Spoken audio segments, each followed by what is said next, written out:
Welcome to Arise and Shine podcast. My name is Sherry, and we offer hope and healing to survivors. And today, our title is Shattering the Silence, Empowering Male Survivors. April is Sexual Assault Awareness Month, and I found several resources that are also listing this month as Male Sexual Abuse Survivors Month. And I thought this would be a good time to invite Mike Chapman, who is a survivor, a male survivor from Polar Life Consulting, to join me on this podcast today. Hello, Mike. Welcome. Tell us a little more about yourself. Well, thank you for having me. I appreciate that, Sherry. Glad to be here and be here for your listeners. My story, wow. Well, in summary, I'm a survivor of childhood sexual abuse and familial sex trafficking. Also a survivor of sexual assault by clergy when I was a young adult, around age 20. I'm now a certified recovery life coach, among other hats I wear, and I've been helping men healing for actually around 30 years now. And uh, my story goes back to I had blocked out the abuse memories until I was about 30.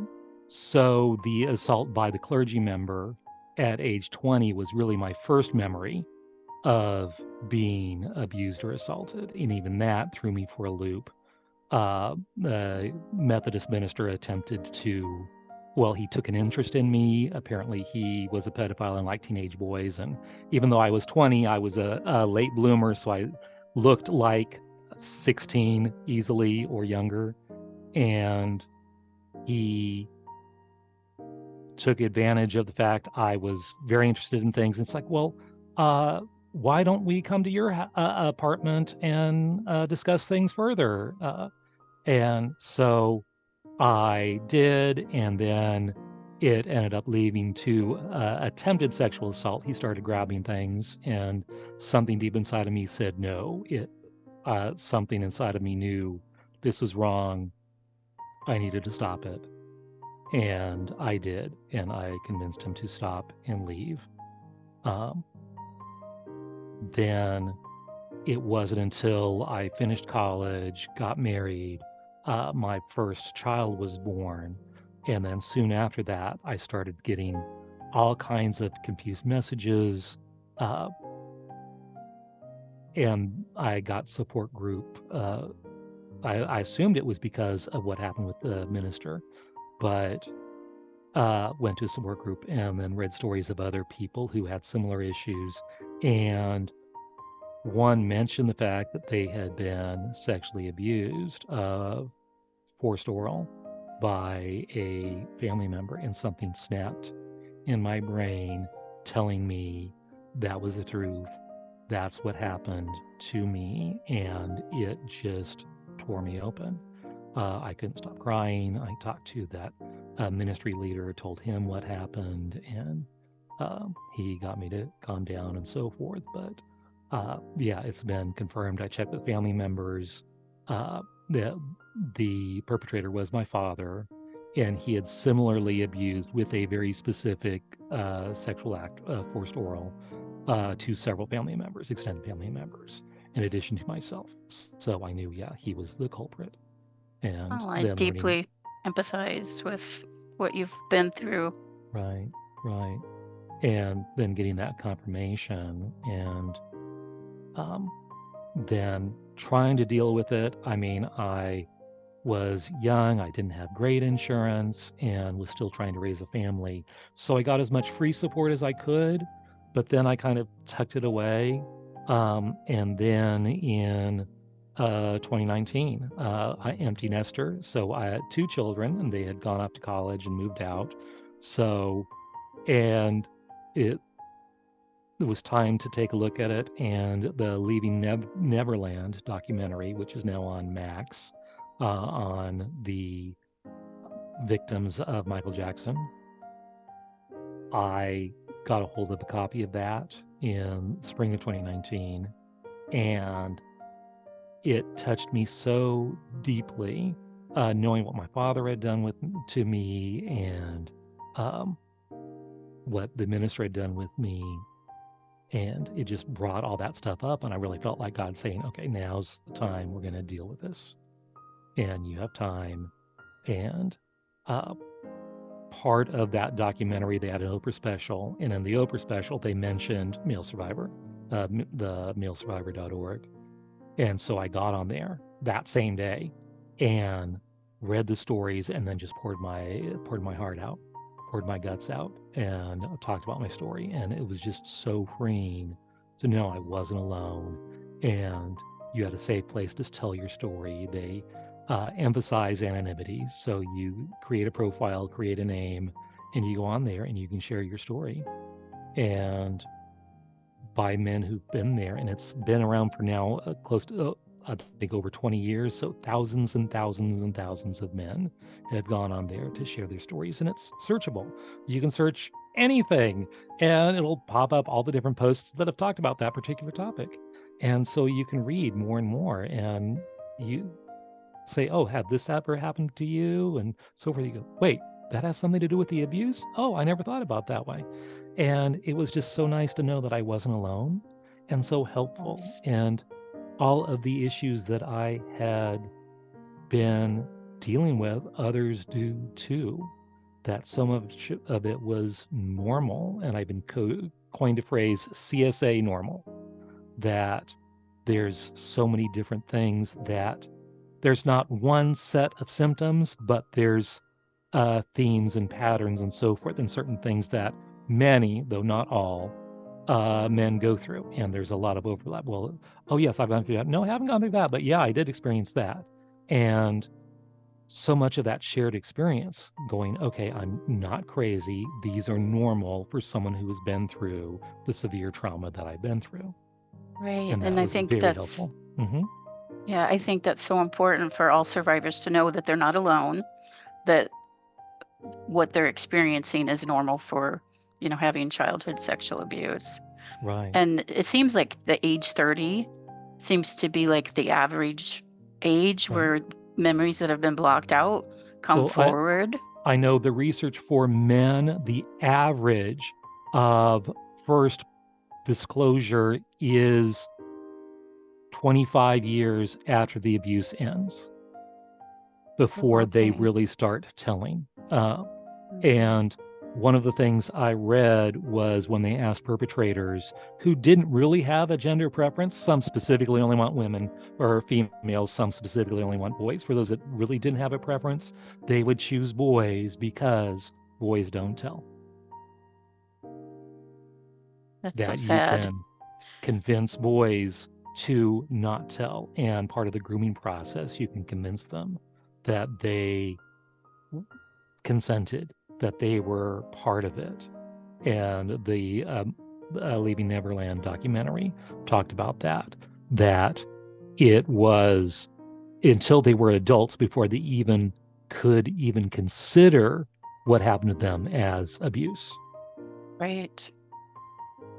It's very hard to identify that it's abuse, Right. especially when people don't talk about it, and that seems to be more true with males. Right. And part of the grooming process that they groom you into, oh, this is a special thing that's just you and me, that it's not just someone throwing you in the back of the van, offering you candy, and then taking you away.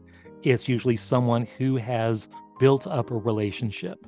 It is someone known to the family, or they have a position that supposedly is one of trust or can offer something like entertainers. They can offer financial security to the family, so they are more trusted.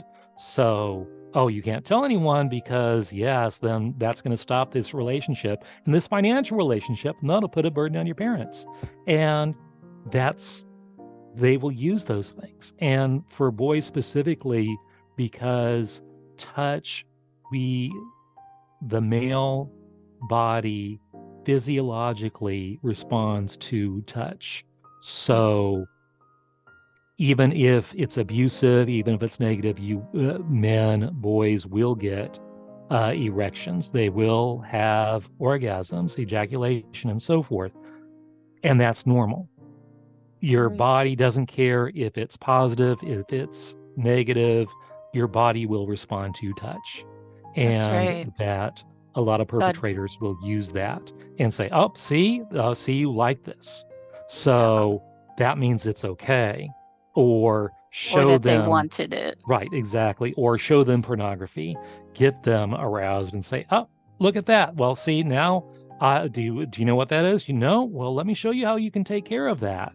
And yeah, because we can't send you home like that. And they will use their own bodies against them, even though Mm. it's normal, natural responses. Yeah, So, God created our bodies to respond to sexual touch or any right, touch, exactly, exactly. and it's too bad that they exploit that in Yes. us. When you mentioned, like being sexually assaulted by the Methodist Hmm. minister, that when I think of that, I think of how much of a betrayal that is. It- all of that type of abuse is, but when you Right. think of somebody that's representing God, Yes. how did that affect how you felt about God or the church or just It everything in general? it was so confusing at the time because it's like, okay, why me? Am I putting vibes out there? Did he think I was gay? Um, and this was the 80s in a small college town, Oregon, mostly white, very conservative, uh, and people didn't talk about it at all. Or if it was just considered very bad. And so, yeah, it just mind blowing. And then not knowing. And the sad thing was, I was in the choir at that church, and I never left until I think it was the abuse happened. I think fall, early fall. I didn't leave until after Christmas. I think a Christmas break, I went home. Then I went right to another church. So I continued to go to the same church for several months after this assault happened with the lead pastor, the only pastor that they had at this church. Um, yeah, because okay, it, it was very messed up. Something so profound because yeah, they do represent God. So did God bless this? If it's is that okay? But then, I mean, I knew with my own faith, and I had conversations with this man as well, and his take on the Bible, that I think I made a joke. It's like, did Adam and Eve have a belly button? This is before the abuse happened, before the assault happened.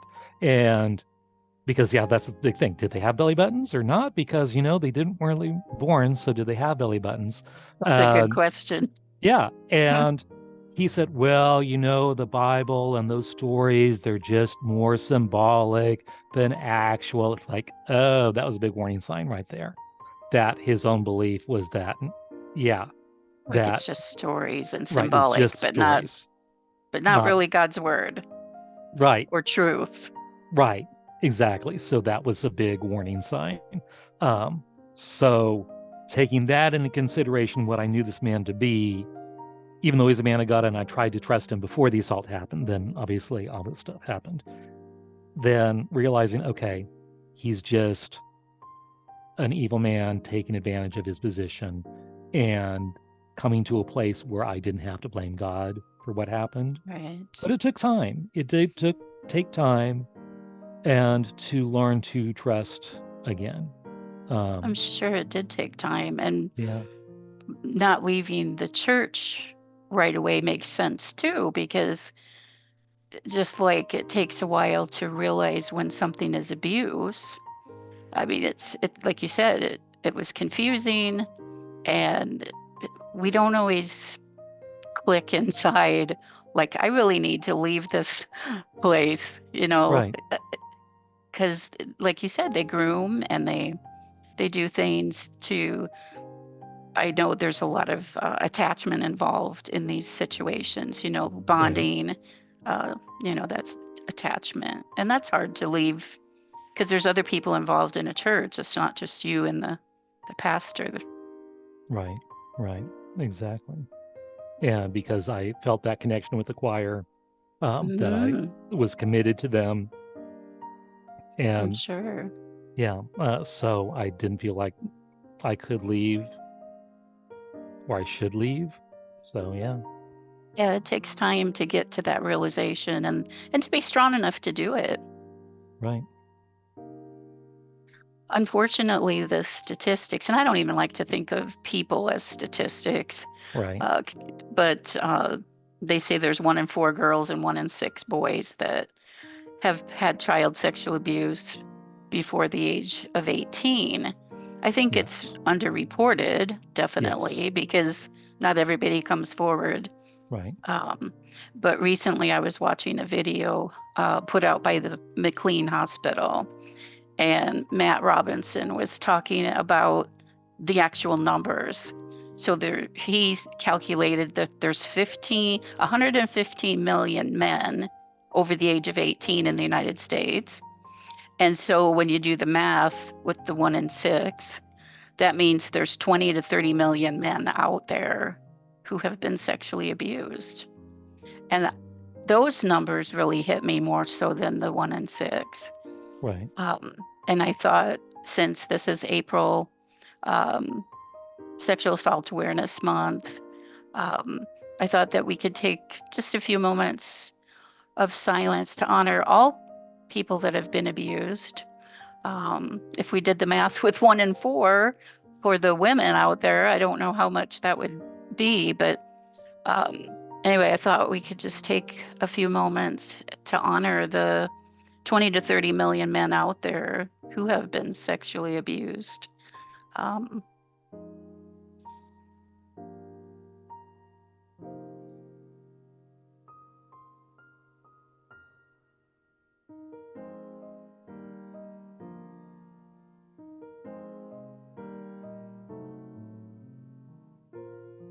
I think it's a great time. More people are speaking out.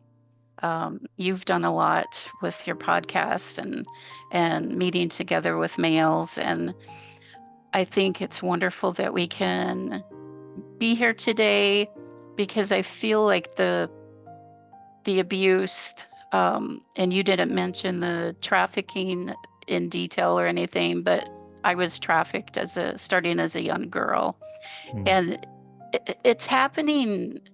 It's like an epidemic, right, and talking about this is one thing because we can raise awareness and letting people know they're not alone. This has happened to you. This has happened to me.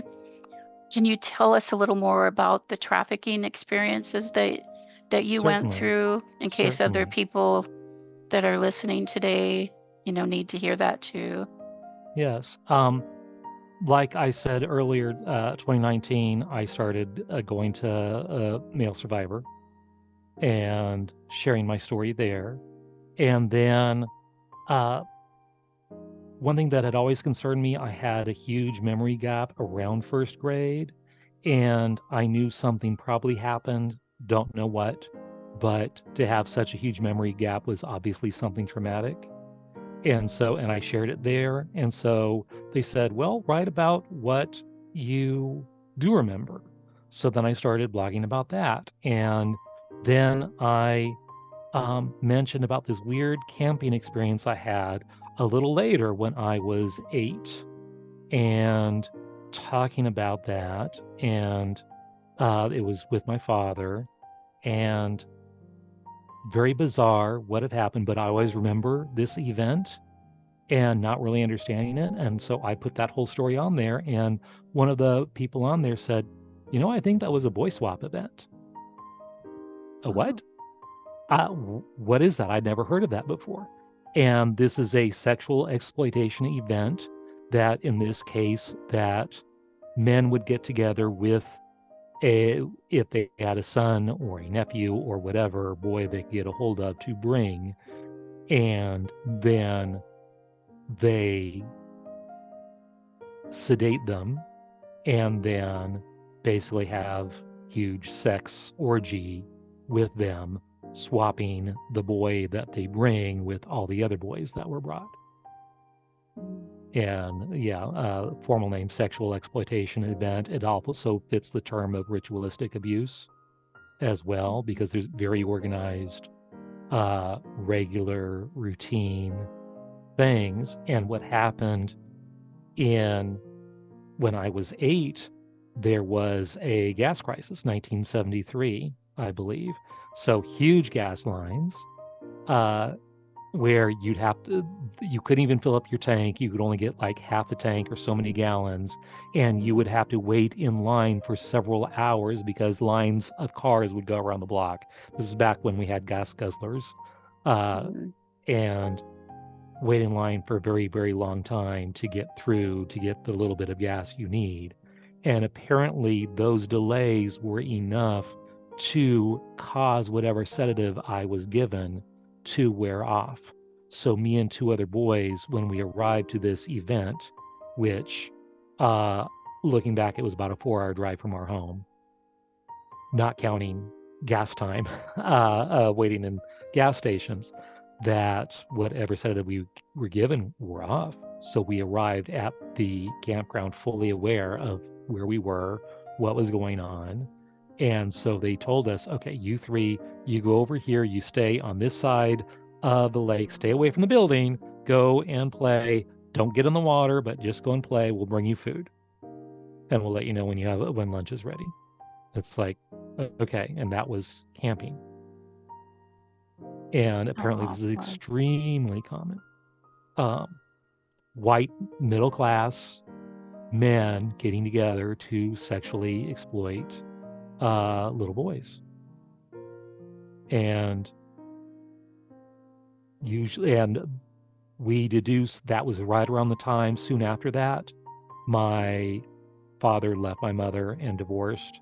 And I think I had aged out from whatever his preference was. And so he was no longer interested. And part of my story, I've shared elsewhere, that my mother never wanted children. And he convinced her to have children. And so basically the only reason I was conceived was to satisfy his needs. I'm so sorry. Yeah. And getting through that knowledge, and then once I discovered that I had been trafficked, then by that time I was seeing a PTSD specialist, a therapist who could help me with all those traumas, and we were able to confirm the trafficking as well. And that kind of opened up the vault of those memories. And so then I started having to process all those memories, all those feelings, flashbacks, all of that. Very traumatic, but have come out the other side, and I'm doing a lot better now. I heard recently a quote that I love is, pursue the pain and you'll find your healing. Pursue the pain and you'll find your healing. Right. It's probably a paraphrase, but something like that. I like that. Yeah. So the fact that I was able to face my healing head on, the pain that I had, face that head on, not try to stuff it down or numb it. Right. Then you can get through the other side and heal. But it was very difficult to go through that, for sure. It is very difficult. They talk about trafficking, and it's always children from third world countries or immigrants, or I was white middle class with a white middle class father going to these events with other white middle class men and white middle class little boys being sexually exploited back in the 70s, pre-internet.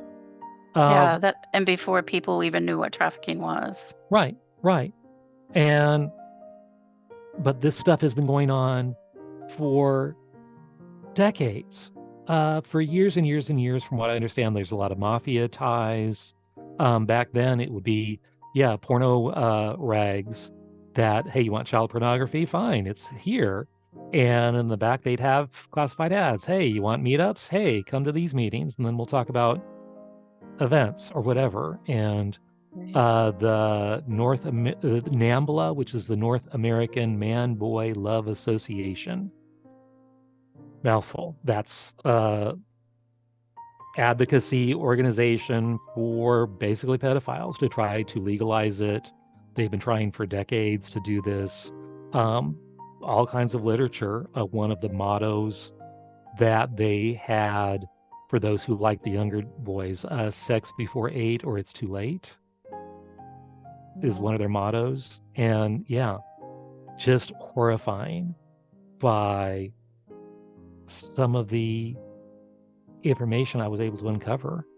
And yeah, I certainly don't fit the mold of sex trafficking victim, but Yeah, nor do I.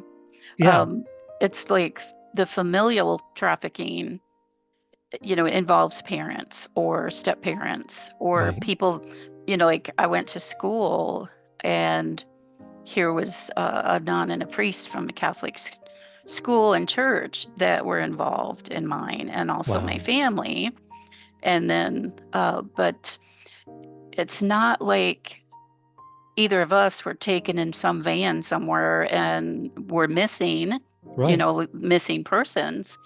And that's what's harder to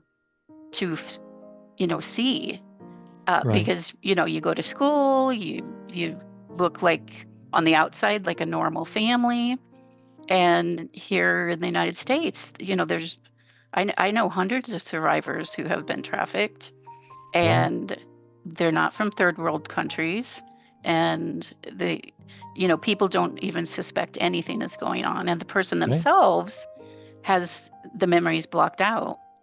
And so, not until they're an adult can they even start to remember what has happened to them.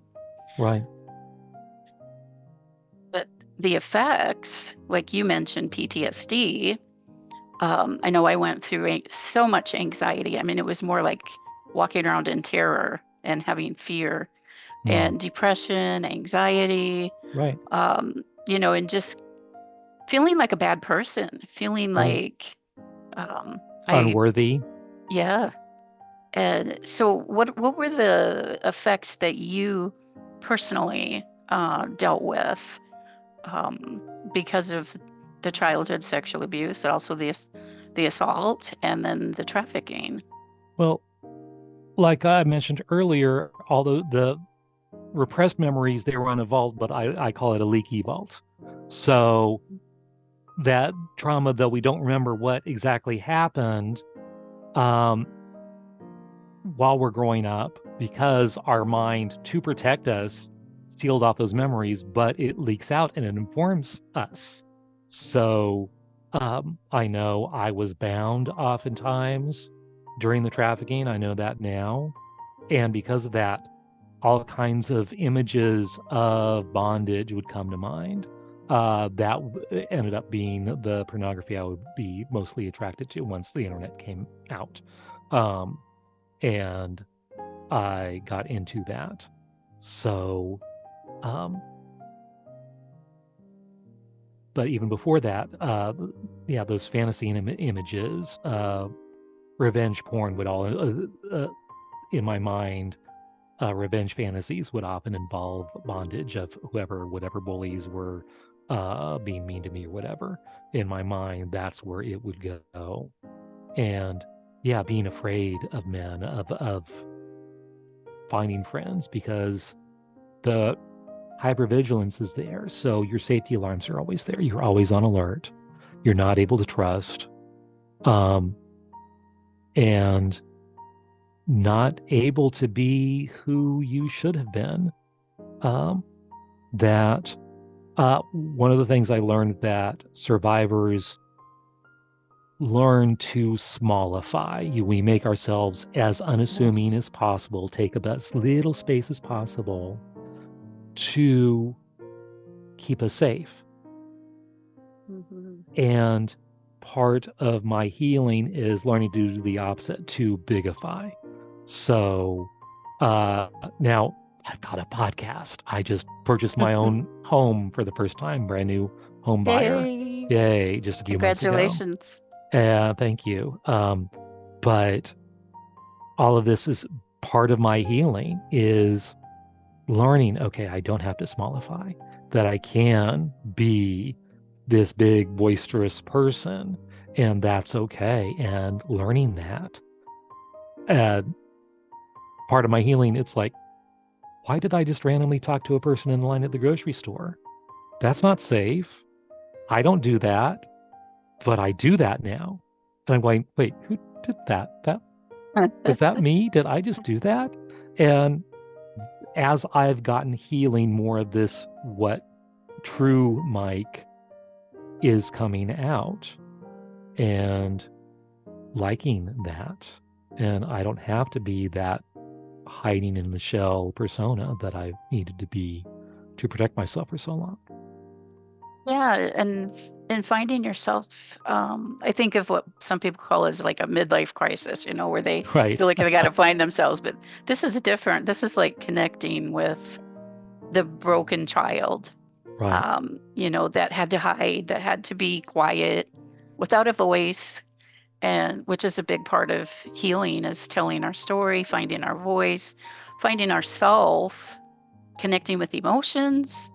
And then I know for guys, that's sometimes a very hard thing. right. Um, in your experience, and with the men that you connect with and have gotten help from you, what are what do you think are some of the differences between, like me being a female survivor versus male survivors? I know there's a lot of similarities, but what do you think are the differences that men deal with that are Well, different? I know, uh, like they say, boys don't tell, that a lot of perpetrators who don't have a gender preference, that some prefer females, some prefer males, some really don't care, but they'll go for males because boys don't tell. That whether it's homophobia or stigma or whatever it is, they won't tell. Plus, part of the grooming process with boys, you convince them that they are consenting. They will use the physiological aspects of boys against them. So if they have um, orgasm, if they have erections, if they have whatever, they can say, oh, see, you like this. So there's a term called body betrayal that males experience, that their bodies, in a sense, betrayed them because their bodies responded and they received pleasure from it. And part of the grooming, sometimes they will even seek it out because then they get addicted to the pleasure. And Right. so they'll then come back to the perpetrator. But that's part of the grooming as well. Yes. And it becomes like a drug. And someone recently on one of my podcast guests mentioned Stockholm syndrome, that yeah, they're not locked in a cage, but you then get enmeshed unhealthily with this person who gives you attention, gives you love, but also misuses you and your body. And Yeah. all that gets combined. So many men, I think that's part of the 1 in 6, why it's underreported that men have a hard time even identifying, oh, this was abuse. Oh, children can't consent to sex. And it's hard to convince them of that until more and more men, basically since the Me Too movement, several men have come out publicly, celebrities have come out Mhm. to share their stories of abuse, and that has helped. Even the Leaving Neverland documentary got me inspired to look at my own story and find more healing. And as I say in my podcast, the power of story, that you share your story and it empowers others with a similar story to share their story and come out and seek healing. And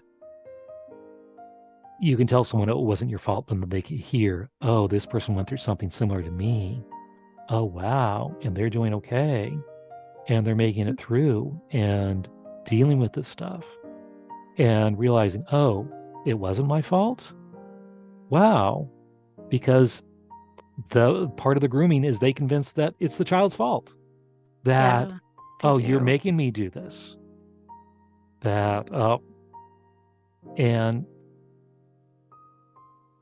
that's why I think so many men have such issues with it. And a lot of them mention suicide.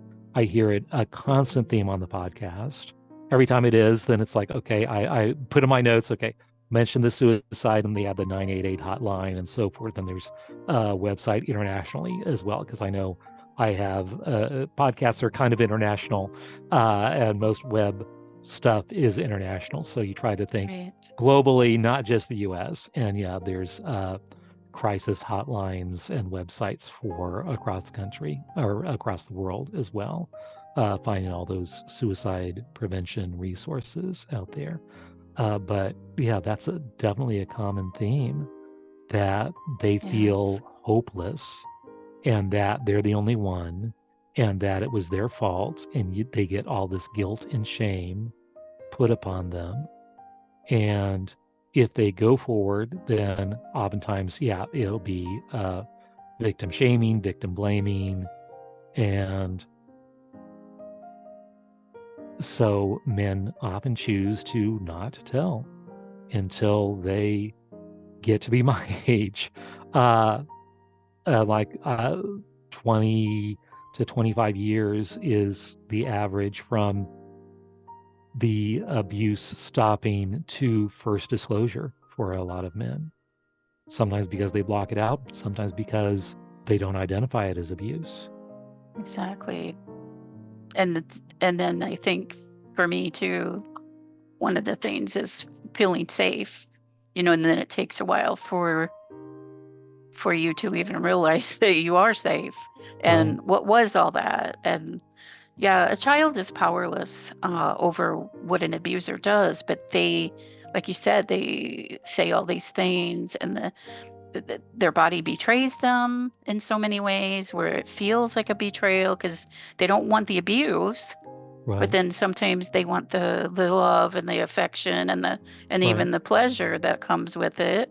And there's And always a that's reward right, with that perpetrator. I mean, they're not all bad. Um, they they say some nice things, they do some nice things, right, and that's a connection, which is right. very important for people.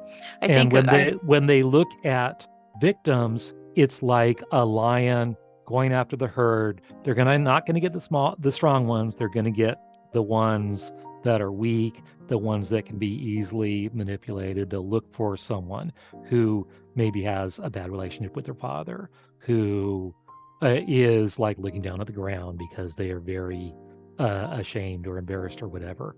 They yeah, look for an easy mark and they are experts at finding those marks. And if they it wasn't are. you, it would be someone else. And Mhm. so they know how to manipulate and they know how to pick you out from the herd. A lot of survivors say it's like there was a neon sign above their head blinking, victim, victim, victim, abuse me, abuse me. Uh, and that's why those who have been abused have a much higher rate of being re-abused by a different victim because of that. That's Yeah, extremely they're common as definitely more well. vulnerable. Right, Um, I have three brothers, and I don't have a relationship with any of my family because of what I got out of. But right, I can remember them, being taught not to cry, to, oh, don't be a baby, right, like to try to make them into super people, Superman, so that they don't show weakness or, and I've seen that in a lot in society, maybe not so much anymore. It seems like people are, like teaching about feelings and emotions. But, like men, I know my son, he had some abuse and he never told anybody. And I just found out within the last few years that he had been abused from, um, it would be his uncle.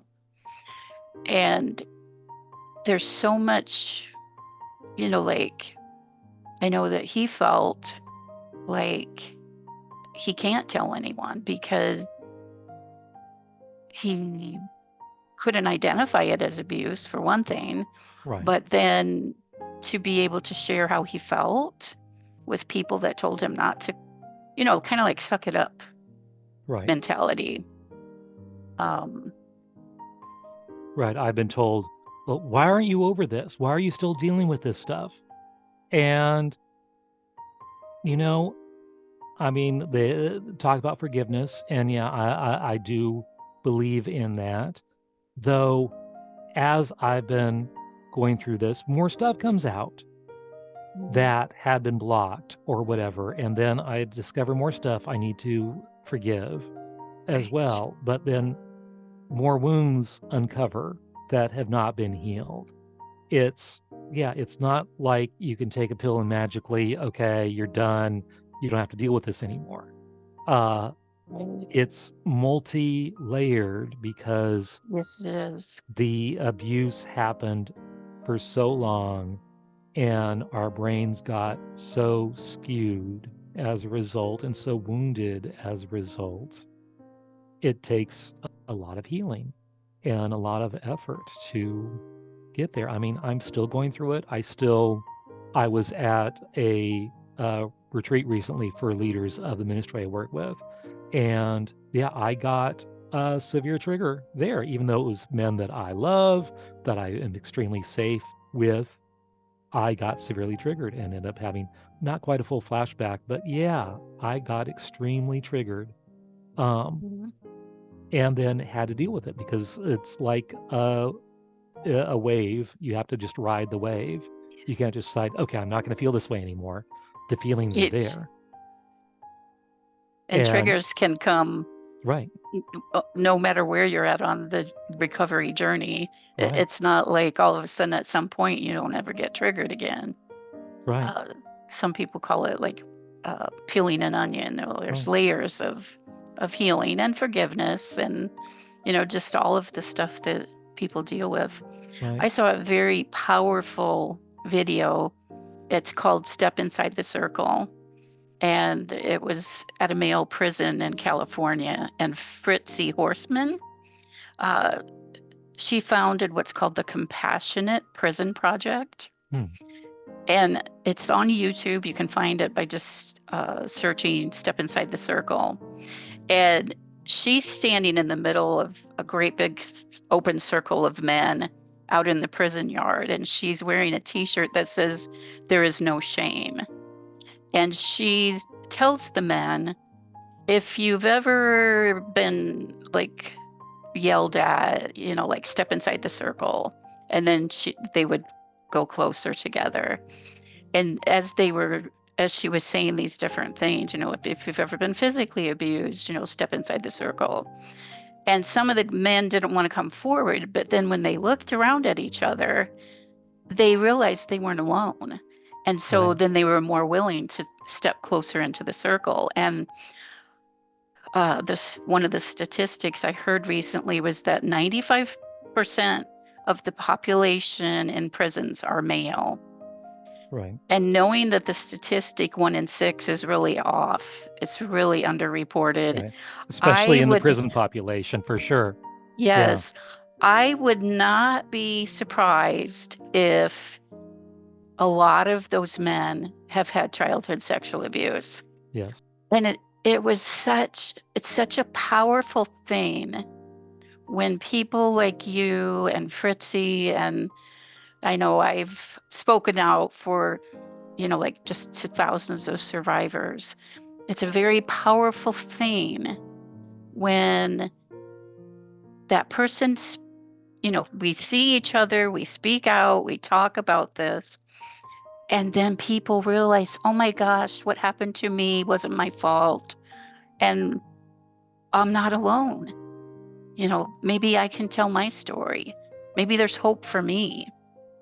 And every podcast that I do, I always want to give people hope, and everyone needs love. Everyone needs support, affirmation. I think of little kids. They want to be seen. They want to be heard. Mm-hmm. And unfortunately, abuse does so much damage that's, silences a person and Right. squelches the self. Can you talk more about what you are doing? You have something going every Tuesday on a live podcast, right? And Right. My podcast now records live on Tuesday evenings. And you can put this in your show notes, but yes, polarlifeconsulting.com/live for information on how to join us. Uh, but I do record with an audience. It's text only, so it's webinar format. So just me and the speaker or speakers are on the screen, and then the audience are able to post Q&A via text. And that works very well because sometimes they'll ask a question of the guest who's sharing their story, something that I might not have ever thought of. And so it's a really wonderful dynamic to bring other men in, and the audience that I bring in is also male survivors as well from my ministry. But that's part of it, that if you are a male abuse survivor and would like to join the podcast live, go to that website and we'll show you how to go about joining us. But that's been very helpful. I'm also a recovery life coach, so men who want to deal with their issues, we can meet for coaching, and all the information is also on the same website. One of the best tools I use is a book by Dr. Douglas Carpenter, who's a friend of mine. It's called Secret Shame, and it's available on Amazon. And there's also a companion workbook for it. It just came out about a year or two ago. And it's specifically written on male childhood sexual abuse, specifically. Tons of information and statistics and case studies. He shares, I believe, a dozen or so of his clients that he's worked with and sharing what they specifically has shared. Doug is also a survivor, and he's been on my podcast sharing his story as well.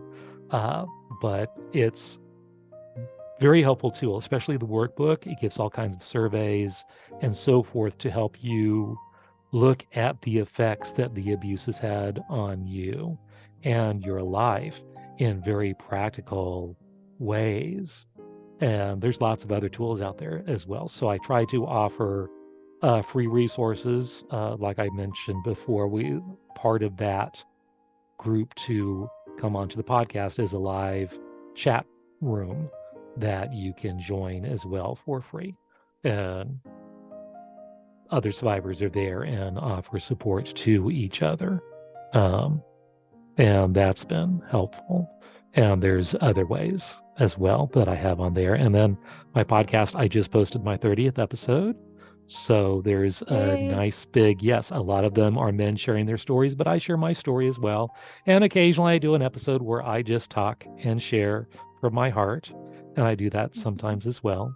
But I love the interviews, and so many men have stories to tell. And sometimes it's their first time sharing their story.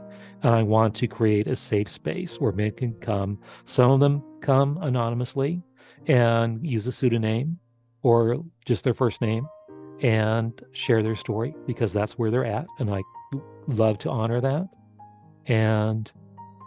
But it gives them the freedom to come out and share their story.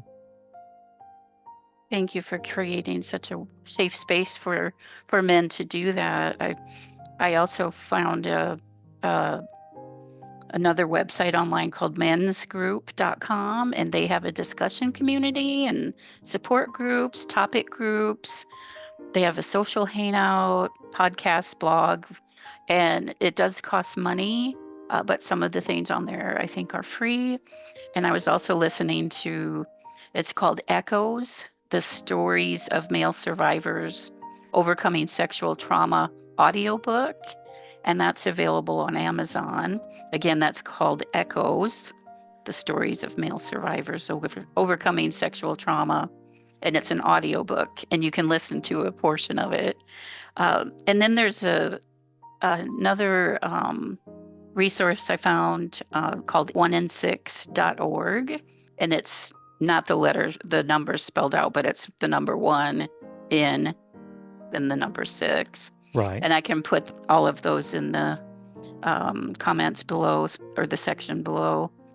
And there's a lot more stuff out there than there used to be. I remember when, like back in the 90s, when I first started healing, I remember there being a survivors network of those abused by priests called SNAP. Yes, and that's still a resource out there. And Yeah, yes, it is. I've shared my story there as well.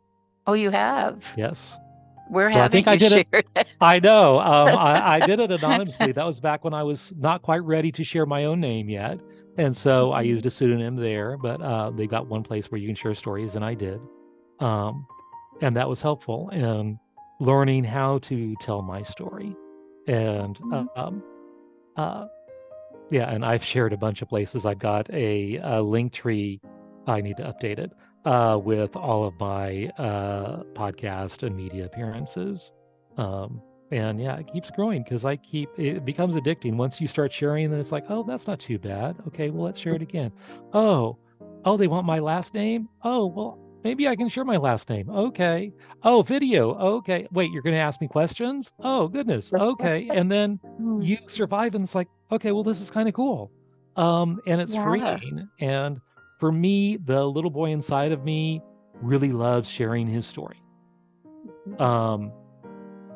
And realizing, okay, yeah, this is not only safe, it's helpful. And since I've shared my story, and men have heard my story and have been inspired to find healing because of my story.